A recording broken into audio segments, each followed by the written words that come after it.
The morning of September 20th, 1940, inside a cramped second-floor office at the Munitions Building in Washington, a man named William Friedman sat before a table covered in sheets of intercepted Japanese diplomatic messages, his eyes burning from lack of sleep, his hands trembling slightly as he lifted another strip of paper covered in 5-digit number groups. The numbers meant nothing to casual observation, random sequences, meaningless noise. But Friedman knew better. Somewhere within these columns of digits lay the encoded thoughts of Japanese diplomats, their instructions from Tokyo, their assessments of American intentions, their nation's deepest secrets, all locked behind what the Japanese Foreign Ministry believed to be an absolutely unbreakable cipher system they called the Type B Cipher Machine, known to American intelligence as Purple. Friedman had been staring at variations of these messages for 18 months. 18 months of 6-day weeks, 10-hour days minimum, often stretching to 14 or 16 hours when a promising pattern emerged or a new intercept arrived from listening stations scattered across the Pacific. His team, never numbering more than a handful of cryptanalysts working in isolation from the broader military establishment, had been tasked with accomplishing something the Japanese considered impossible: breaking Purple without ever seeing the machine itself, without blueprints, without a single photograph, working solely from the electromagnetic whispers plucked from the air by radio intercept operators who copied down streams of enciphered text they could not read. If you're enjoying this deep dive into the story, hit the subscribe button and let us know in the comments from where in the world you are watching from today. The central question driving Friedman's work carried implications far beyond cryptographic theory or technical achievement.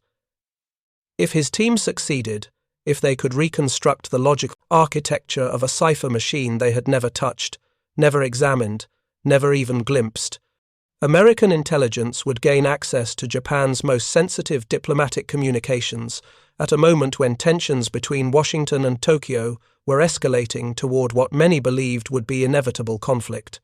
Every message Tokyo sent to its embassy in Washington, every instruction to Japanese diplomats in Berlin, every assessment of American military preparations, all would become transparent to American eyes, while Japanese officials remained completely unaware of the compromise, believing absolutely in their cipher's security. But the task seemed impossibly difficult, perhaps genuinely impossible, according to conventional wisdom about cryptographic security in 1940. The Japanese had learned from their earlier cipher systems. Their previous diplomatic code, which American cryptanalysts had called RED, had been broken by Friedman's team in the early 1930s through patient analysis and pattern recognition. When Japanese cryptographers developed Purple as RED's replacement, they deliberately designed it to resist the analytical techniques that had compromised its predecessor. They incorporated a stepping switch mechanism based on telephone exchange technology that created variable, non-repeating cipher alphabets, whose complexity increased exponentially with each character enciphered. The machine's internal logic created encryption that appeared random to statistical analysis, showing none of the subtle patterns and repetitions that allowed cryptanalysts to find purchase in simpler systems. Japanese officials trusted Purple completely.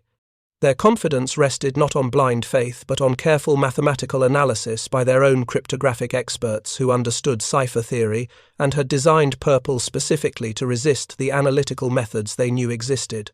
Tokyo sent its most sensitive diplomatic communications through Purple, discussing strategy, military preparations, alliance negotiations with Germany, and assessments of American intentions with the comfortable assumption that even if Americans intercepted these messages, the content would remain forever opaque, protected by mathematical complexity that no amount of analysis could overcome.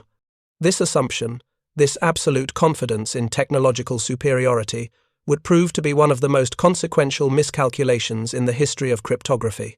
The cryptographic confidence Japan demonstrated in 1940 reflected broader developments in cipher technology that had transformed diplomatic and military communications during the interwar period. Throughout human history, secret writing had relied primarily on hand ciphers, systems where human operators performed encryption and decryption through mental calculation or with simple aids like cipher disks or codebooks. These systems possessed inherent limitations. They were slow, requiring significant time to encipher or decipher lengthy messages. They were vulnerable to human error, with tired or careless operators making mistakes that introduced cribbable weaknesses into the ciphertext. Most critically, they were susceptible to systematic cryptanalysis by skilled opponents who could exploit statistical properties of language that persisted through simple substitution or transposition methods. The development of cipher machines during the 1920s promised to revolutionize secure communications by mechanizing the encryption process. These devices, most famously exemplified by the German Enigma machine and its variants, used rotating wheels or stepping switches to create polyalphabetic substitution ciphers of enormous theoretical complexity. Each time an operator pressed a key, the machine's internal mechanism advanced, changing the substitution alphabet used for the next character. This created ciphertext with no simple repeating patterns, no obvious frequency distributions, matching those found in plain language, no easy purchase for traditional cryptanalytic methods based on letter frequency analysis or pattern recognition. Japan's adoption of cipher machine technology followed naturally from the nation's rapid modernization and its growing diplomatic sophistication during the 1920s and 30s. Japanese cryptographers studied European developments in machine cryptography carefully, examining the principles behind Enigma and similar devices. When they designed Purple in the late 1930s as a replacement for the earlier Red machine, they incorporated lessons learned from studying foreign systems while adding unique features intended to maximize security. The decision to base Purple's internal logic on telephone stepping switches rather than rotor wheels represented deliberate innovation, creating an encipherment mechanism whose mathematical properties differed substantially from Enigma-type machines. The Japanese Foreign Ministry's confidence in Purple security rested on several reasonable assumptions. First, the machine's complexity seemed to preclude cryptanalysis without access to the physical device or detailed knowledge of its internal mechanism. The number of possible settings and the non-repeating nature of its cipher alphabets created what appeared to be insurmountable barriers to analysis based solely on intercepted ciphertext. Second, Japanese officials knew that even if Americans or other foreign powers intercepted Purple messages, the intercepted text consisted only of streams of numbers or letters that revealed nothing about the underlying plaintext without understanding the machine's logic. Third, and perhaps most importantly, Japanese cryptographers believed that reconstructing a cipher machine's internal mechanism from external observation was essentially impossible, requiring intellectual leaps and technical insights that exceeded reasonable expectations of enemy cryptanalytic capability. This confidence shaped Japanese diplomatic communications throughout the critical period from 1939 through 1941. Tokyo used Purple to transmit increasingly sensitive information as tensions with the United States escalated. Instructions to Ambassador Nomura in Washington regarding negotiating positions, assessments of American military preparations and political intentions, updates on Germany's war progress and coordination of Axis diplomatic strategy, reports from Japanese diplomats observing American industrial mobilization and military expansion. All of this material flowed through Purple circuits, with the comfortable assumption that even intercepted messages remained secure, their contents hidden behind mathematical complexity that no cryptanalyst could penetrate within any operationally relevant timeframe. American cryptanalytic efforts during this period operated under severe constraints that Japanese officials would have found reassuring had they known the details. The Signal Intelligence Service, established in 1930 within the Army Signal Corps, employed fewer than a dozen cryptanalysts working on all foreign cipher systems of interest to American intelligence. The organization operated with minimal budget, inadequate facilities, and almost no recognition from military leadership who viewed cryptanalysis as a marginal technical specialty rather than a critical intelligence source. When Friedman began working on Purple in early 1939, his entire team consisted of himself and 3 other senior cryptanalysts, Frank Rowlett, Abraham Sinkoff, and Solomon Kullback, supported by a handful of junior assistants and clerks who helped process intercepts and maintain records. The material conditions under which Friedman's team worked reflected the low priority American military establishment placed on cryptanalysis during the late 1930s. Their office space in the munitions building consisted of a few cramped rooms with inadequate ventilation, poor lighting, and minimal equipment beyond desks, filing cabinets, and basic calculating machines. The team had no computers, of course, as electronic computing remained years in the future. They had no mechanical aids specifically designed for cryptanalysis beyond simple statistical counting devices. Their primary tools were pencils, paper, extraordinary patience, and highly trained minds capable of recognizing subtle mathematical patterns within apparent randomness. The work environment imposed significant psychological strain beyond the intellectual challenge of the cryptanalytic problem itself.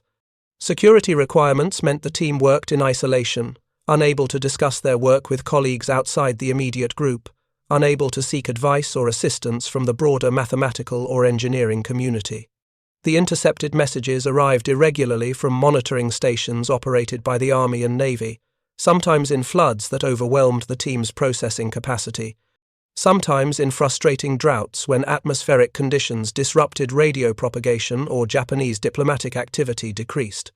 Each message required careful handling, accurate copying, proper filing in systems designed to facilitate pattern recognition across thousands of individual intercepts spanning months or years.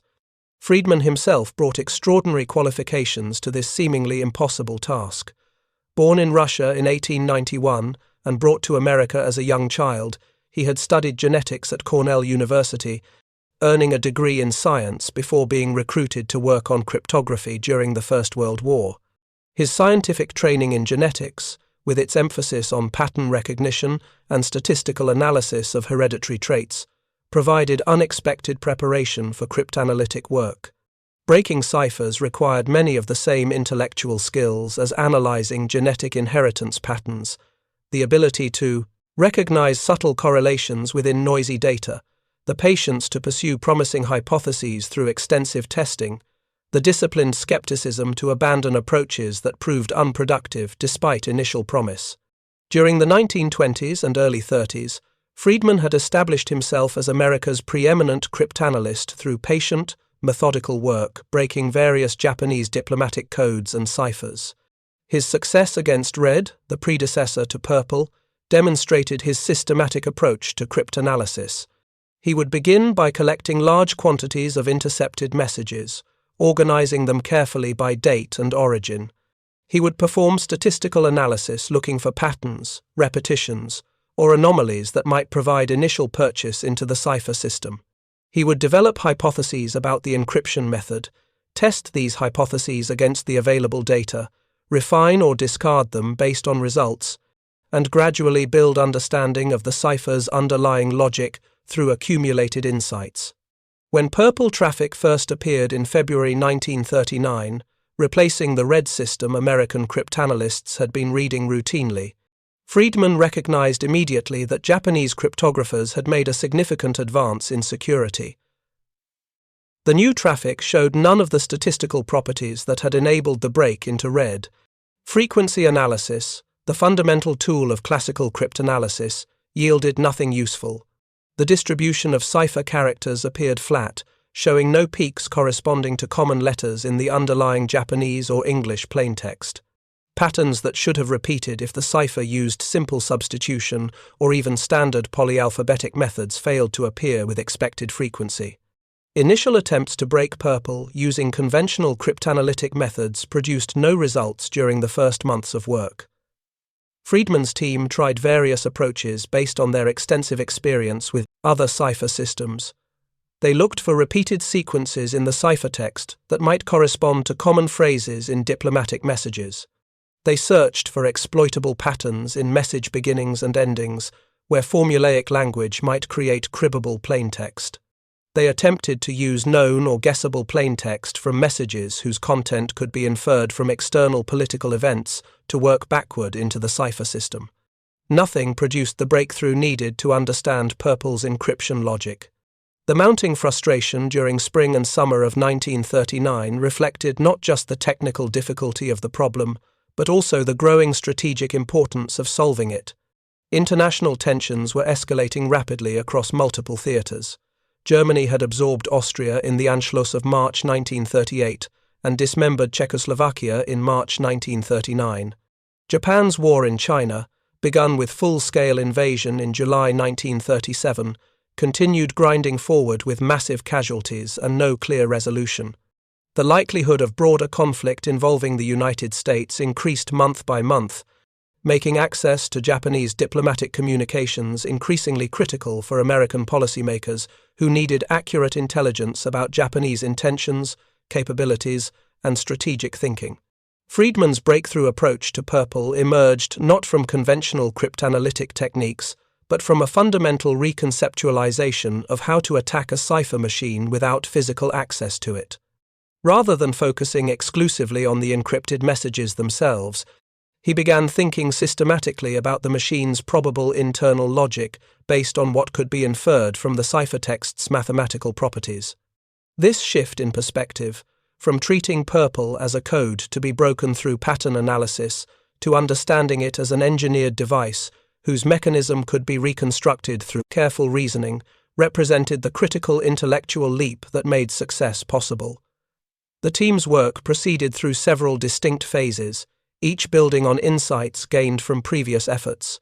During the initial phase, lasting from February through approximately June of 1939, they focused on basic characterization of the cipher system.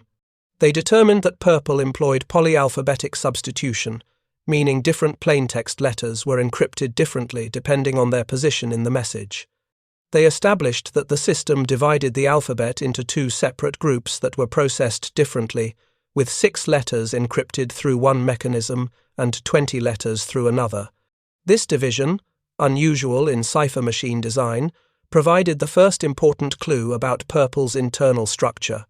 By analyzing the statistical properties of how these two groups behaved across thousands of intercepted messages, Friedman developed a hypothesis about the machine's basic architecture.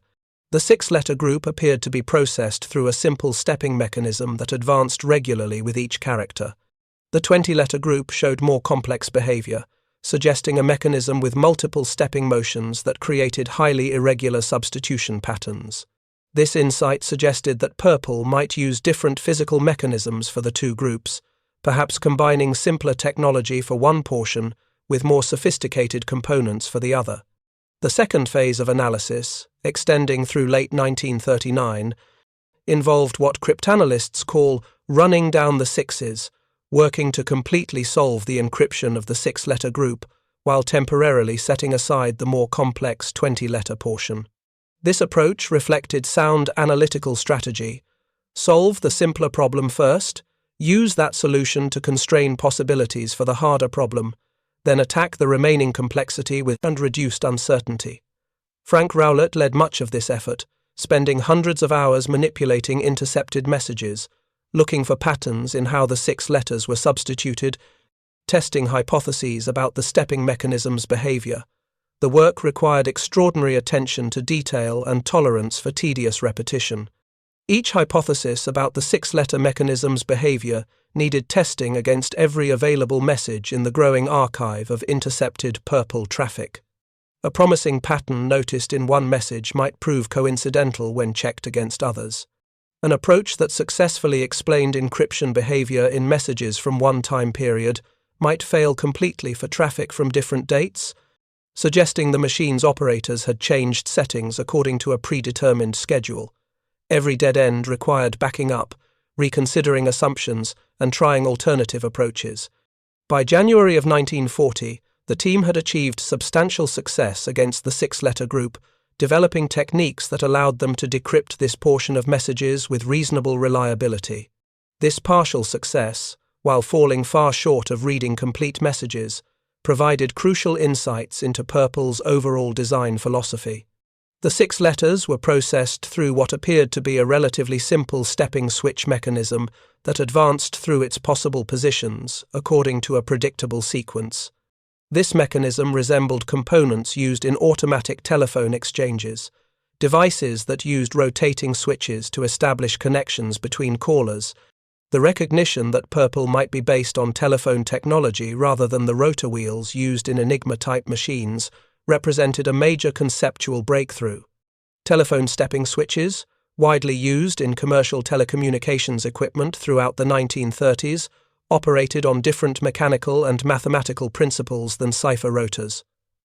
Rather than rotating continuously, they stepped between discrete positions, holding each position while processing a character before advancing to the next. Multiple switches could be wired together in series to create complex substitution patterns, with each switch's position determining part of the encryption transformation applied to each plaintext character. This hypothesis about purple's underlying technology enabled the team to narrow their analytical approach during the critical spring months of 1940. If purple used stepping switches rather than rotors, its encryption behavior would follow certain predictable patterns dictated by how such switches could be mechanically configured. The team could eliminate entire classes of possible encryption algorithms that would be feasible with rotors, but impossible or impractical with stepping switches. They could focus their analytical efforts on encryption patterns consistent with switch-based mechanisms, dramatically reducing the search space of possibilities they needed to explore. Abraham Sinkoff contributed crucial mathematical analysis during this phase, developing statistical techniques to identify correlations between plaintext and ciphertext that revealed information about the stepping switch's wiring patterns. Solomon Kullback worked on developing methods to recover the daily key settings that Japanese operators used, recognizing that even after understanding the machine's basic mechanism, each day's traffic used different initial switch positions that needed to be determined before messages could be read. The decisive breakthrough came in September of 1940, after approximately 18 months of intensive work, when the accumulated insights from partial solutions and theoretical understanding suddenly coalesced into complete comprehension of purple's encryption mechanism. The moment came not through a single dramatic discovery, but through the gradual accumulation of evidence that finally exceeded the threshold needed for certainty. Friedman and his team had developed enough understanding of how the stepping switches must be wired, and how they advanced through their positions, that they could predict how purple would encrypt any given plaintext message. The verification process demonstrated the solution's validity beyond any doubt. The team took an intercepted purple message they had not used in developing their understanding of the system, applied their reconstructed encryption algorithm in reverse, and watched as comprehensible Japanese diplomatic text emerged from what had been apparently random number groups. Then another message, and another. Each successful decryption confirmed that they had genuinely solved purple's encryption logic, that their theoretical reconstruction of a machine they had never seen actually matched the device sitting in Japanese diplomatic facilities across the world. The psychological impact of this success on Friedman and his team is difficult to overstate.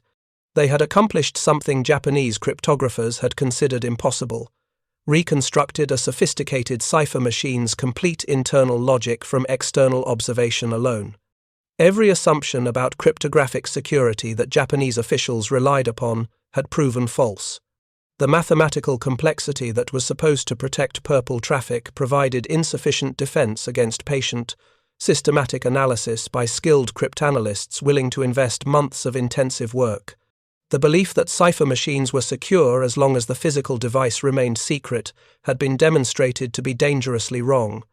Within weeks of the initial breakthrough, the team had constructed a physical replica of purple using American-made telephone stepping switches purchased from commercial suppliers. This analog machine, which they called Purple, could decrypt Japanese diplomatic messages as efficiently as the original Japanese devices. American teletype operators would receive intercepted purple traffic from monitoring stations, type the enciphered text into the American-built machine using the recovered daily settings, and watch as plaintext Japanese emerged. The entire decryption process, once requiring 18 months of analytical work, now took only minutes. The strategic implications became apparent immediately, as readable Japanese diplomatic traffic began flowing to American policymakers. Every message between Tokyo and Japanese embassies around the world became transparent to American eyes. Instructions from Foreign Minister Matsuoka to Ambassador Nomura in Washington revealed Japan's negotiating strategy and DCEN positions. Traffic between Tokyo and the Japanese embassy in Berlin exposed the extent of coordination between Axis powers.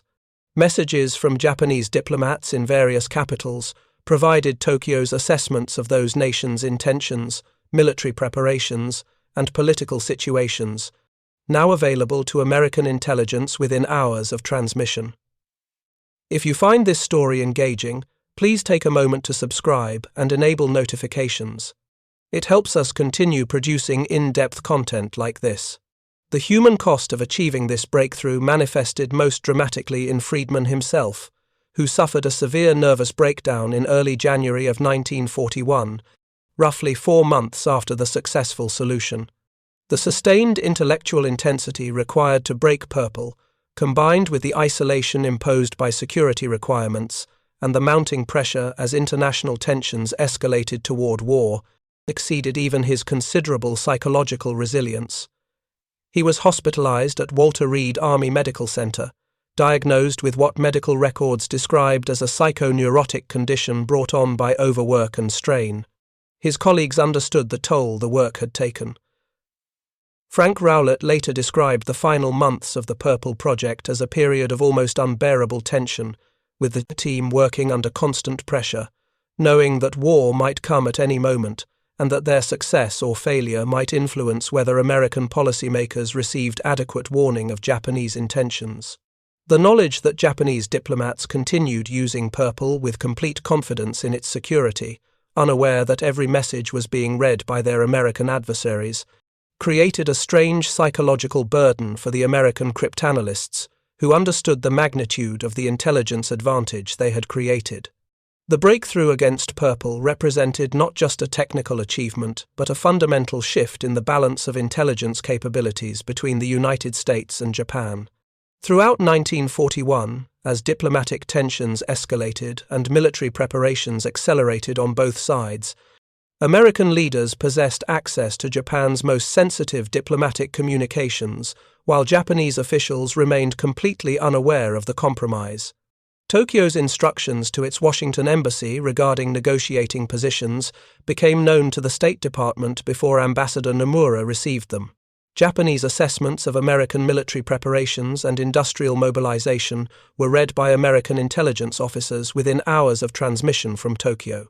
Yet this remarkable intelligence advantage came with an equally remarkable irony that would become tragically apparent in December of 1941. Despite reading Japanese diplomatic traffic throughout the year, despite gaining insight into Tokyo's strategic thinking and negotiating positions, American intelligence and military leadership failed to anticipate the timing and target of Japan's opening military strike. The months following the Purple breakthrough exposed the complex relationship between cryptanalytic success and strategic intelligence effectiveness. Possessing the technical capability to read enemy communications did not automatically translate into accurate strategic assessment or appropriate military preparation. The intercepted diplomatic traffic revealed much about Japanese-American relations and Tokyo's negotiating positions, but diplomatic communications between foreign ministries did not necessarily contain information about military planning, particularly operational details of specific attacks being prepared by Japan's military services. The intelligence derived from Purple traffic during 1941 showed clearly that Japanese-American relations were deteriorating and that war was becoming increasingly likely. Messages from Tokyo to Washington revealed that Japan's negotiating position was hardening, that deadlines were being set for diplomatic resolution, that Japanese leadership was losing patience with what they perceived as American intransigence regarding China and economic sanctions. Multiple messages in late November carried ominous implications, including the famous Winds Execute codes that would signal a break in diplomatic relations with various powers.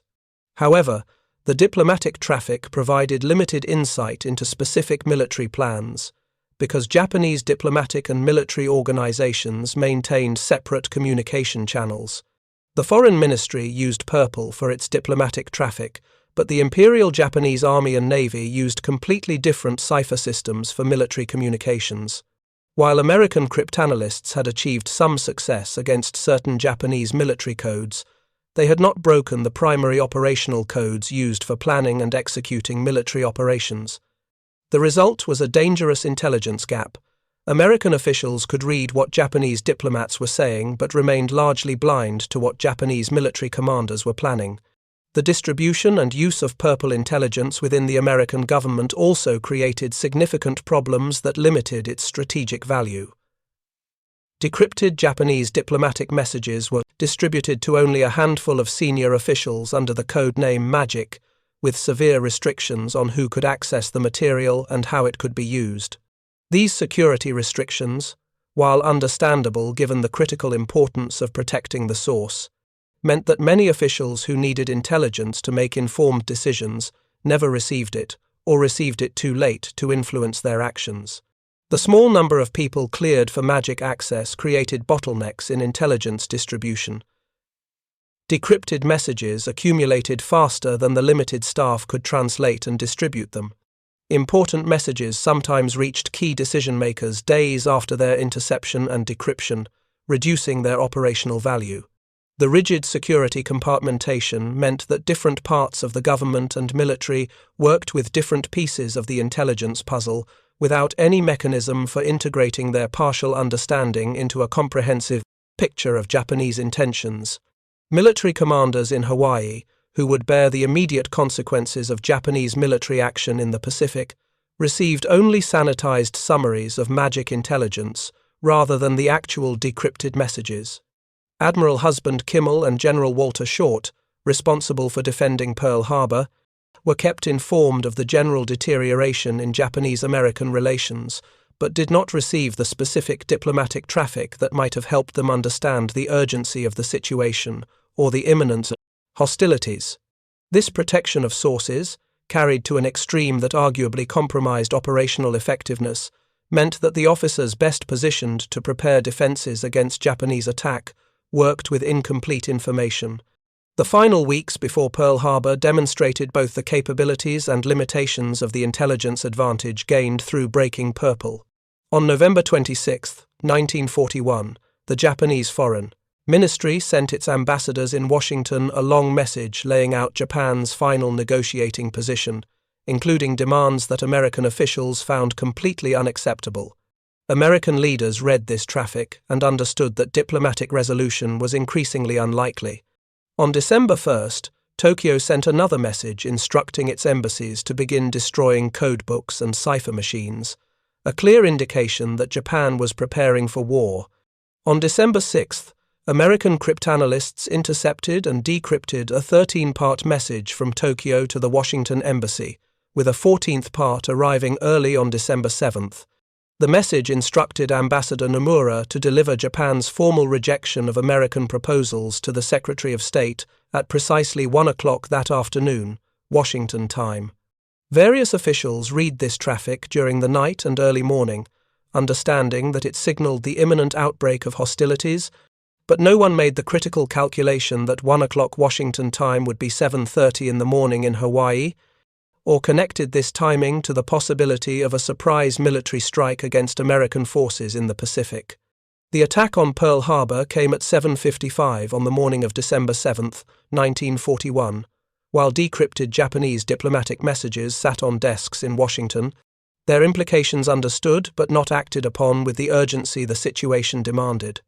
The cryptanalytic triumph of breaking purple, which should have provided decisive strategic warning of Japanese intentions, ultimately failed to prevent the surprise attack that brought America into the Second World War.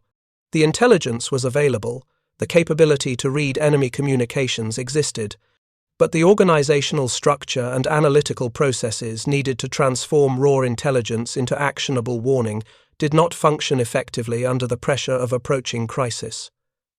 The attack on Pearl Harbor transformed the purple breakthrough from an abstract cryptanalytic achievement into an operational intelligence capability of immediate strategic importance. Within hours of the attack, as the scale of American losses became apparent and the nation mobilized for war, the ability to read Japanese diplomatic communications took on urgent new significance. The small team of cryptanalysts, who had labored in obscurity for 18 months, suddenly found their work elevated to the highest priority, their insights eagerly sought by military planners and political leaders, trying to understand Japanese strategy and anticipate next moves in a rapidly expanding conflict. The organizational response to Pearl Harbor included massive expansion of American cryptanalytic capabilities.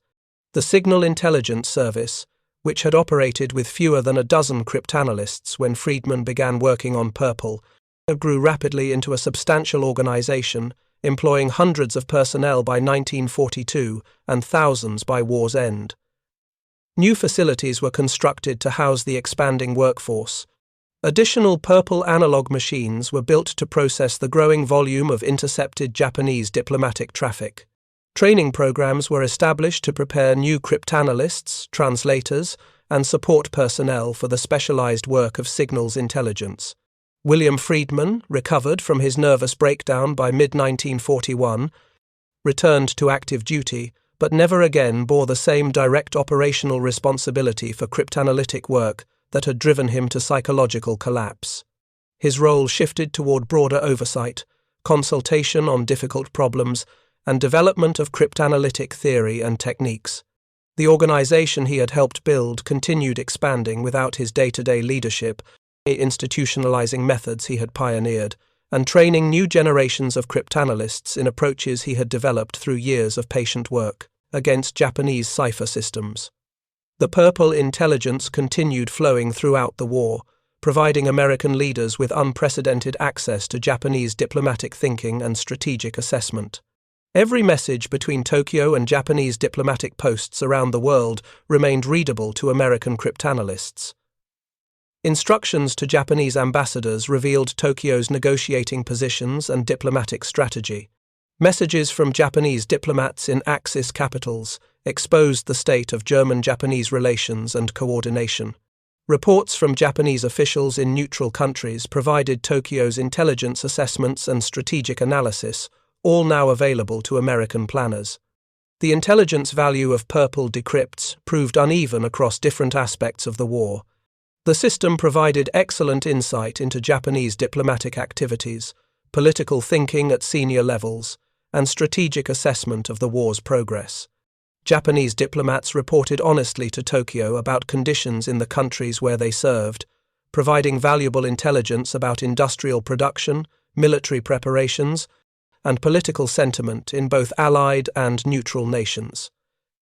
These reports, written for Japanese consumption and transmitted with confidence in Purple's security, often contained more accurate and less politically motivated assessment than Japanese diplomats would have shared if they knew their messages were being read by enemies. However, Purple's intelligence value remained limited regarding Japanese military operations for the same reason that had prevented it from providing adequate warning before Pearl Harbor. Japanese military services continued using separate cipher systems for operational communications, systems that American cryptanalysts attacked with varying degrees of success throughout the war. The breakthrough against Japanese naval codes, particularly the JN-25 system used for operational fleet communications, provided far more actionable intelligence for military operations than Purple diplomatic traffic. The famous American victory at Midway in June of 1942 resulted from reading Japanese naval codes, not diplomatic traffic, demonstrating that operational military intelligence required breaking operational military ciphers. The security of the Purple breakthrough remained absolute throughout the war. Japanese cryptographers never discovered that their diplomatic cipher had been compromised. Tokyo continued using Purple with complete confidence in its security from 1939 through the war's end in August 1945, never suspecting that every diplomatic message transmitted during more than 6 years had been readable by American cryptanalysts within hours of interception. This sustained security compromise represented one of the most successful intelligence operations in military history, maintained through rigorous operational security, careful use of intelligence to avoid revealing its source, and perhaps some degree of Japanese overconfidence in their cipher machine's theoretical invulnerability. The psychological and organizational lessons from the Purple Breakthrough shaped American signals intelligence doctrine for decades after the war. The experience demonstrated that sophisticated cipher machines could be broken through patient, systematic analysis, even without physical access to the devices themselves, but also showed that cryptanalytic success alone did not guarantee intelligence effectiveness. The organizational failures that prevented Purple Intelligence from providing adequate warning before Pearl Harbor drove extensive reforms in how intelligence was collected, analyzed, distributed, and used by military commanders and political leaders. The post-war establishment of the National Security Agency in 1952 represented the institutional culmination of lessons learned from wartime signals intelligence operations, including the Purple Breakthrough. The NSA inherited the mission, personnel, and techniques developed during the war by the organizations Friedman had helped build, creating a permanent peacetime signals intelligence capability, far larger and more sophisticated than anything that had existed before 1941. The agency's mission encompassed not just cryptanalysis, but the entire intelligence cycle, from interception through analysis and dissemination, addressing the coordination failures that had limited Purple Intelligence effectiveness before Pearl Harbor. Friedman himself continued working in cryptology through the post-war decades, becoming a senior consultant to the newly established NSA and a respected figure in the emerging academic discipline of cryptographic theory. His contributions extended beyond the specific technical achievement of breaking Purple to include fundamental advances in cryptanalytic methodology, training of new generations of cryptanalysts, and development of theoretical frameworks for understanding cipher systems. His work during the 1920s and 30s, when American cryptanalytic capabilities barely existed, established foundations that enabled the massive expansion of signals intelligence during and after the war. The human cost of the Purple Breakthrough extended beyond Friedman's nervous breakdown to include the sustained psychological toll on all personnel involved in the highly classified, isolated, intellectually demanding work of cryptanalysis.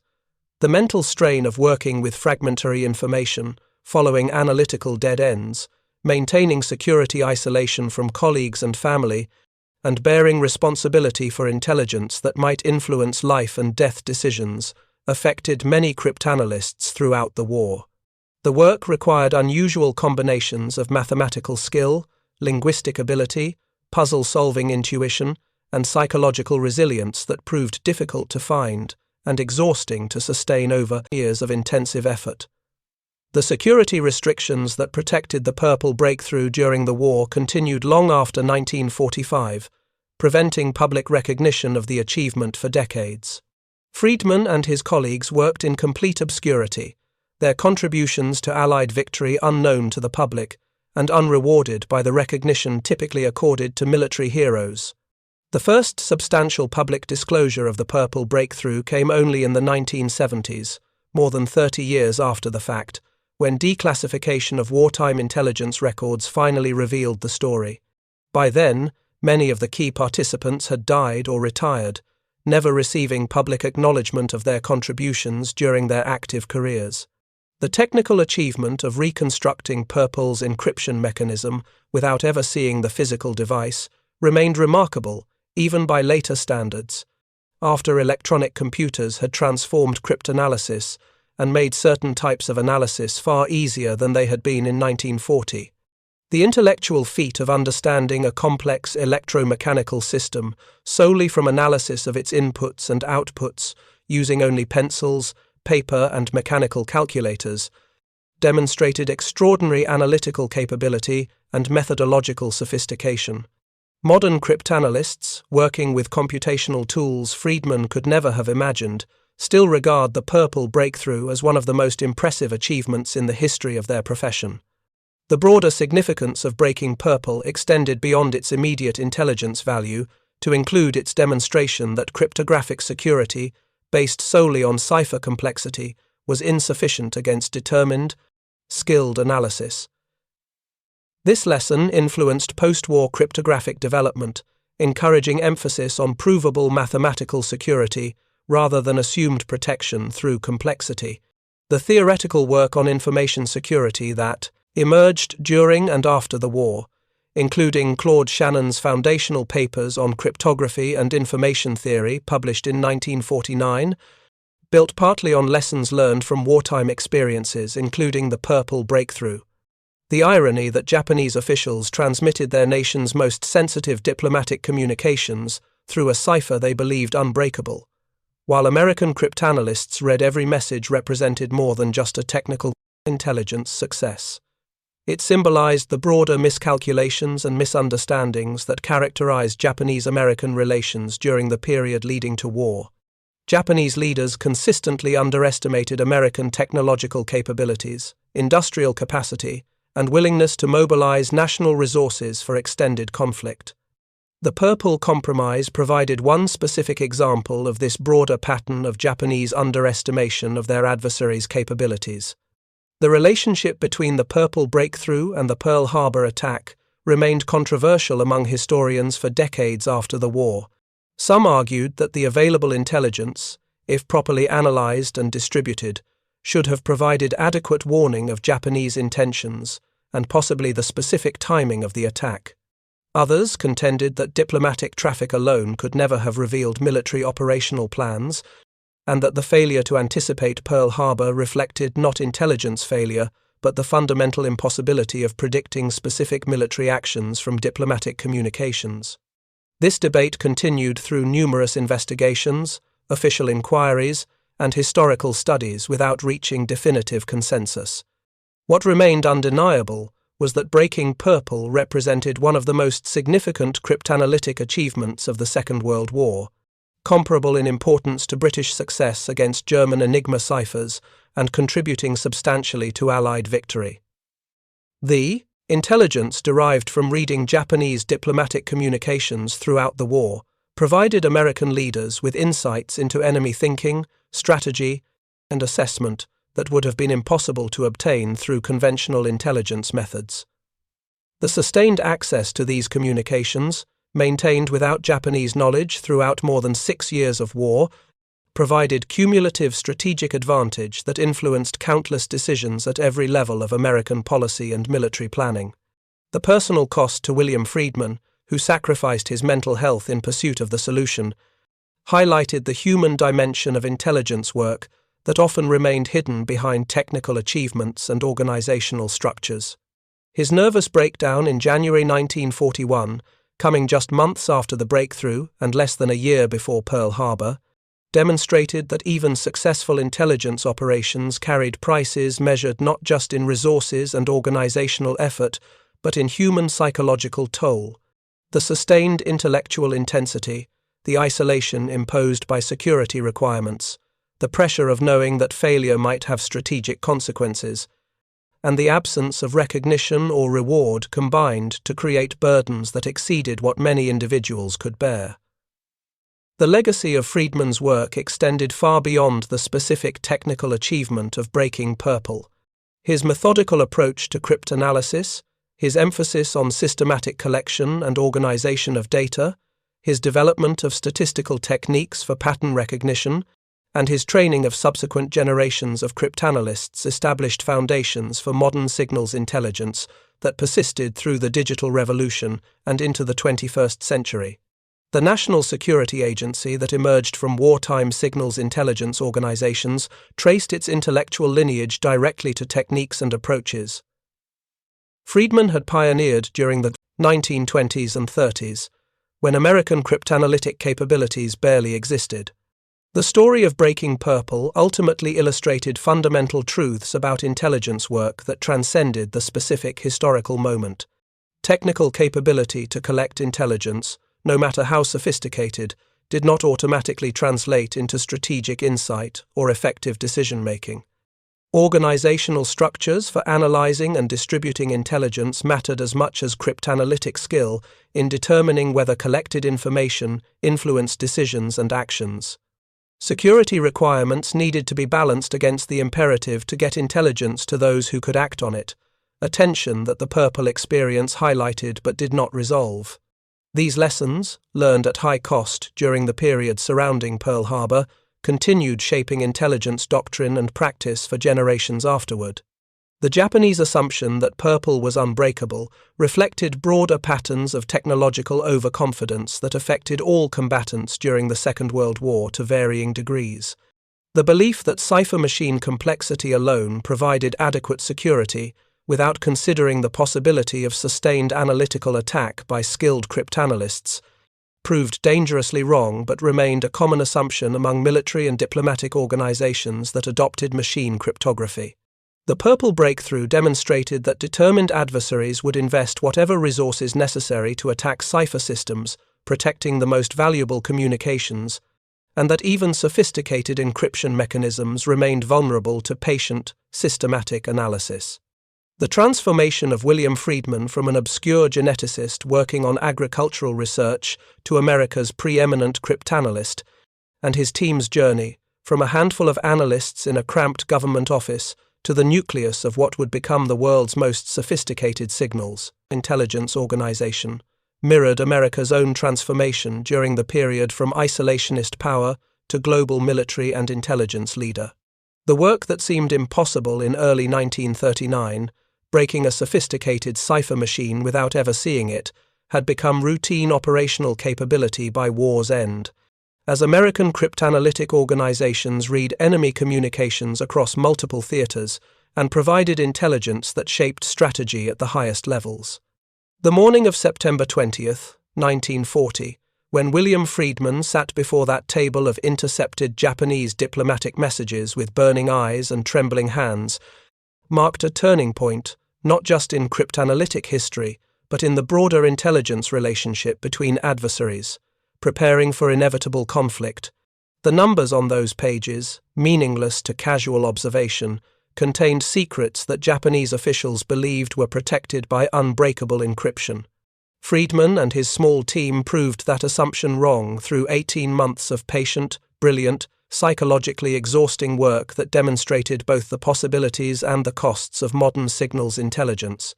Their achievement changed intelligence history, influenced the war's outcome, and established precedents that shaped cryptographic practice for generations, all accomplished by a phone mechanic and his handful of colleagues working in obscurity with inadequate resources, extraordinary dedication, and minds capable of seeing patterns in apparent chaos that others dismissed as impossible randomness.